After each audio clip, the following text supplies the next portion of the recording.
સ્વચ્છતા આપણે બધે રાખવાની છે, સ્ટેપ બાય સ્ટેપ હાથ ધોવાના છે. ઓકે, આ પહેલો સ્ટેપ, આ બીજો સ્ટેપ, આ ત્રીજો સ્ટેપ. સ્ટેપ બાય સ્ટેપ હાથ ધોવાના આપણે. સરસ, ઘણા બધા સ્ટેપ છે આના. સ્વચ્છતા રાખવી જરૂરી છે. ઓકે, હાલો હાથ ધોવાઈ ગયા. હવે આપણે બધો કચરો ક્યાં નાખવાનો છે? ડસ્ટબિનમાં. ક્યાં નાખવાનો? ડસ્ટબિનમાં કચરો નાખવાનો છે. બરોબર? જ્યાં ત્યાં કચરો ફેંકવાનો નથી. બરોબર?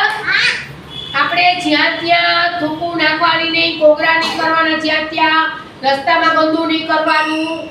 આપણે સ્વચ્છ જામનગર રાખવાનું છે. સ્વચ્છ ગુજરાત, સ્વચ્છ ભારત. ક્લિપિંગ કરવાનો